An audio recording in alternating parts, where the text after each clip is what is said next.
Is going on, guys? Jack here, and I'm back with episode 2 of my West Ham United career mode. We've got some transfer business going on in the background, but I just want to go off tangent and thank you guys for the support in the first episode. We smashed the likes, and if we can do that again in this one, it will mean the world to me. So hit that like button, guys. It only takes a couple of seconds out of your day. I'm just so happy on how well you're taking to this series, and also subscribe if you are new around here.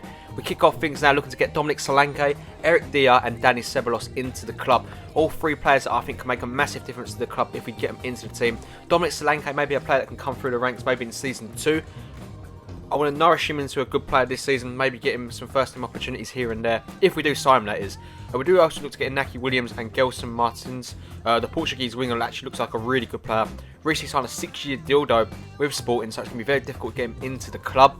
Hope we can do that. But another player I'm after is Giordano de Arasakia, or Arasetia. Very good player. He could be the heir to Dimitri Payet's throne. I really want him into the club. Another player that was on our radar is Mahmoud Dahoud, a 19-year-old centre midfielder, German. He did go under the radar, like I said, in my FC Schalke career mode, but I want him at the club here. I want a German here that can build himself up to the future and maybe even get into that notorious national side that has been dominating international football so far.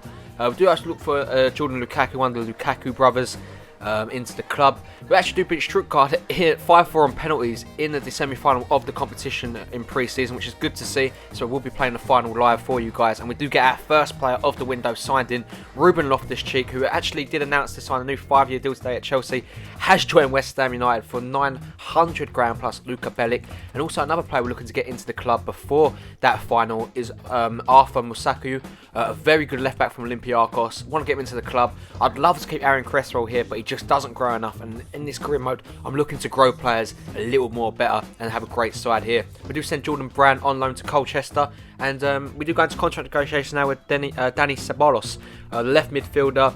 Looks like a real talent, to be fair, so it'd be interesting to see how he actually does do for us. He's a real good player. Now, second signing of the season is Dominic Solanke. So we have signed Ruben Loftus-Cheek and Dominic Solanke, both under 20 years of age. Make of that as you will. We're also going to contract negotiations now with Darasetia, 30 grand per week, 21 years old. Like I said, the heir to Payet's throne. Maybe he is, we're not sure yet. We have to see how he does play for us. And we also offer a new contract to Mahmoud Dahoud from Mönchengladbach, 10 grand per week, sporadic first team player. That should be enough to see him join the club. We get knocked back on Eric Dier. Now, many people are thinking, why the hell am I swapping Kouyaté for Eric Dier? I love Kouyaté in real life. He's one of my favourite players, but I need to put the team value ahead of my favourite players. Make us that as you mean. Mark Noble will be staying at the club because I know he's a fan favourite. You know, I love Mark Noble. So, you know, I've got to sell some players where I can and try and build this team for the future. You know, if it was up to me, I'd keep all the players if they could grow. If form replicated on the game, I'd love that.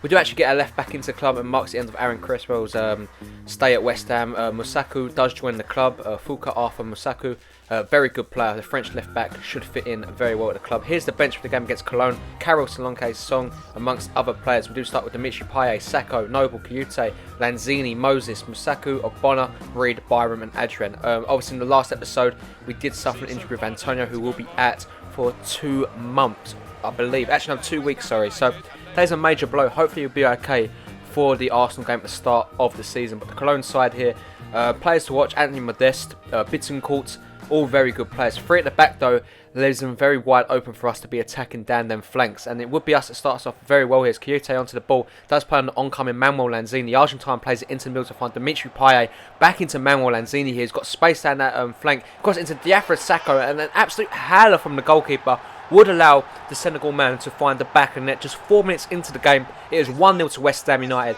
through a brilliant attacking move here. Payet opened up the space beautifully into the path of Lanzini, and that is a well-weighted cross. Goalkeeper should have done better, but Diafra Sakho makes him pay and gets his 4th goal in the European International Cup here. I think it's safe to say he will be the top goal scorer. As Sakho gets onto the ball here, lays it off onto the oncoming Musaku. The left back does really well here as he plays it back into Diafra Sakho, lays it off into Kouyaté. Kouyaté with the shot, and what a save that is from Horn to keep us at bay. Could easily be 2-0 as Lanzini gets onto the ball here. Finds Sakho again, and Horn denies the Senegal striker for his brace again as Kouyaté comes forward now. West Ham dominating the game now as West Ham's number 8 does pick out Dimitri Payet, gets in some space, shoots, and Horn again bats that out of play, but we come forward with Kyoto. It is blocked only as far as Masaku. The left back takes on his man here. Great take on there. Masaku with the shot and into the back of the net. He makes it 2-0 to the Hammers, and we are absolutely... We're playing so well here. It's a brilliant start to our pre-season game, and you know, it's so encouraging to see us playing like this. Our left back, who's just signed, I know he's number 6, guys. That will be changing, I promise you. But what a top corner finish that was from Masaku.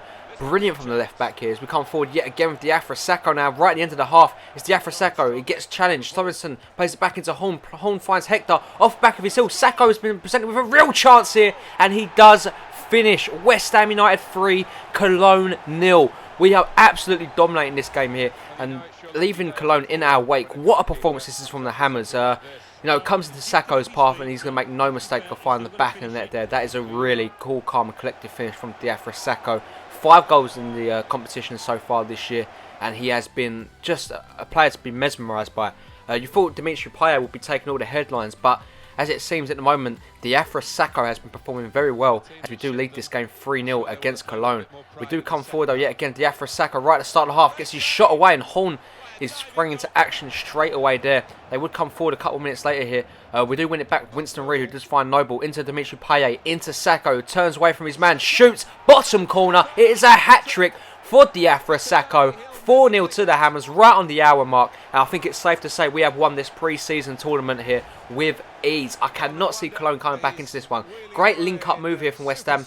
Reid, Noble to Payet to Sakho, and into the back of the net. Bottom corner, no chance there, as he does get his 6th goal in competition. And the Modeste now tries to come forward for Cologne. Vogt gets away from his man here, shoots way over the bar though from the German attacker. We come forward though with Lanzini now. 5 minutes left to go in this game. Ruben Loftus-Cheek's onto the pitch here. What can he do? He actually does play into space to Solanke. Solanke turns away from his man, shoots just over the bar there. Very good effort from him, but the game would come to an end. We have won the pre-season tournament, which is so good to see. I'm so proud of the boys here, and they will be celebrating that trophy taken back to England, and that is a massive confidence booster going into the start of the domestic season, which we do have Arsenal. So we know they're a great side, and we know that they're going to be looking to get off to the start of the season with a massive win. 4-0, and it was just a great performance from everyone involved. I really am pleased with the team, and Sakho takes home man of the match with a 9.8 rating. No surprises there. Now we get ready for transfer business, and hopefully we'll get some more deals done before the start of the season. Do some training there with the team, all looks good. We do go into contract negotiations now with Eric Dier, offering him a 35 grand per week deal and a 5-year stay at the club, saying he's going to be an important first team player.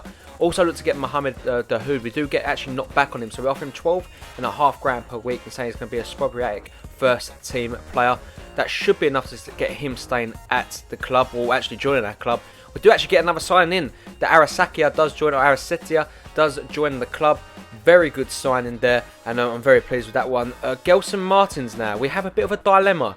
Gelson Martins or Danny Ceballos. We do actually accept the deal for Danny Ceballos, and he will be providing a lot of competition with Antonio down at left-hand side. And we do have Victor Moses too, but he's on loan. I don't think I'm going to look to sign him after this transfer window. We also do sign Eric Dier, seeing that Chiku Kayute will be going the other way to Spurs. Very unrealistic, I know. It probably would never happen in a million years, but I'm happy with that signing, and hopefully we can come forward now with them new boys in the club. We also look to get Matt Mazzaiga from Chelsea, the United States centre-back. We do offer James Collins plus £1.5 million. That should be enough to tip over the scale and get him into the club. As you can see here, Lanzini, Byram, Obiang, Oxford and Loftus-Cheek all do a spot of training here. And we can just look at that. The amount of young talent we've got in the club already is amazing. And we add to that there with Mahmoud Dahoud, who does join the club here from Borussia Mönchengladbach here for a fee of £3 million. A very good deal for us. I'm happy with that one. Welcome to the club, Mahmoud. And Matt Mazzaiga, we do actually get knocked back on his deal by Chelsea here. So we do offer £2 million plus James Collins. Should be enough, this one, to hopefully see him join the club. We also try and get him by Niang. Straight swap for Andy Carroll. Do you think it will happen? Niang, still very young, 20 years of age, French. Should be interesting to see how he does. Not really getting much game time at AC Milan. But a deal does come in for James Collins now from Leicester. 1.5 million. I do accept that. And it could be the end of the Welshman's stay at the East London club. Also moving on, we do actually get knocked back on Niang.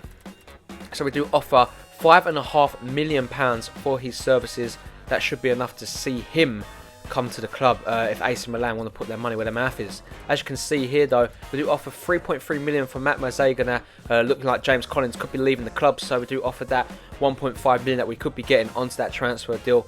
As you can see, our Scout Future Star has come through. Mark Seaborn, a goalkeeper, 60 overall, 6 foot, not that impressive, but should we sign him up, guys? Let me know. James Collins does leave the club. I'm going to leave you guys looking at some training sessions. Thank you for joining me today. If you did enjoy today's video, as always, make sure you do smash that like button. I hope you have enjoyed the series, guys, so far. Hit that subscribe button if you are new around here. Leave some comments down below what players you want to see me join, or maybe some suggestions for the series. And as always, I'll catch you all in the next one. Peace!